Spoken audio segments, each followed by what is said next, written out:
क्या आपको पता है समुद्र मंथन कब हुआ था? पौराणिक कथाओं का में वर्णन आता है कि सावन मास में समुद्र मंथन किया गया था। समुद्र मंथन में जो भी हलाहल विष निकला था उसे भगवान शंकर ने अपने कंठ में समाहित कर पूरी सृष्टि की रक्षा की थी। विष का पान करने से उनका कंठ नीला पड़ गया था, जिससे उनका नाम नीलकंठ महादेव पड़ा। विष के प्रभाव को कम करने के लिए सभी देवी देवताओं ने उन्हें जल अर्पित किया, इसलिए शिवलिंग पर जल चढ़ाने का खास महत्व है। सावन मास में शंकर भगवान को जो भी जल चढ़ाता है उसकी सभी मनोकामनाएं। द्रौपदी चीर हरण के समय उनकी साड़ी श्री कृष्ण भगवान ने बढ़ा दी थी। यह बात तो सबको पता है, लेकिन इसके पीछे की पूरी कहानी बहुत कम ही लोग जानते हैं।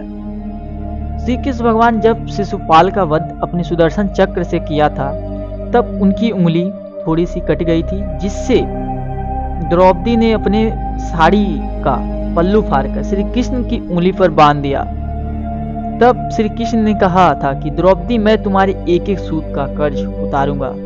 इसलिए श्री कृष्ण भगवान ने द्रौपदी की साड़ी बढ़ा दी थी जब कौरवों ने उनकी साड़ी खींच रहे थे। क्या आप जानते हैं, गीता का ज्ञान सिर्फ अर्जुन ने नहीं सुना था, इसके साथ साथ पवन पुत्र हनुमान जी और संजय ने भी सुना था, क्योंकि अर्जुन के रथ पे ध्वजा के रूप में साक्षात हनुमान जी विराजमान थे और संजय अपने दिव्य दृष्टि के कारण वो गीता को सुन रहे थे। तो ऐसे कृष्ण भगवान ने दोनों को भगवत गीता का ज्ञान दिया और साथ ही अर्जुन को भी।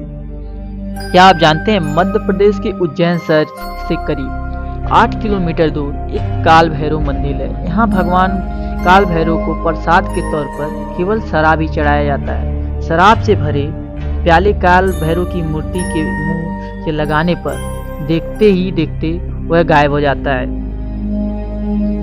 तो ऐसा माना जाता है कि जो भी काल भैरव को शराब अर्पित करता है, उनकी मनोकामना जल्द पूरा होती है और काल भैरव उनसे प्रसन्न होते हैं।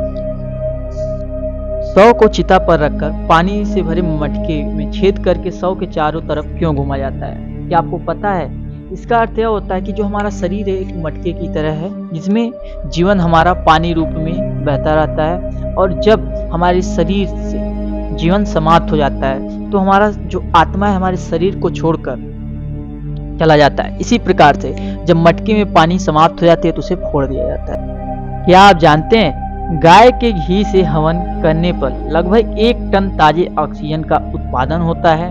यही कारण है कि मंदिरों में गाय के घी और दीपक जलाने तथा धार्मिक समारोह में यज्ञ करने की प्रथा प्रचलित है। क्या आपको इसके पहले पता था?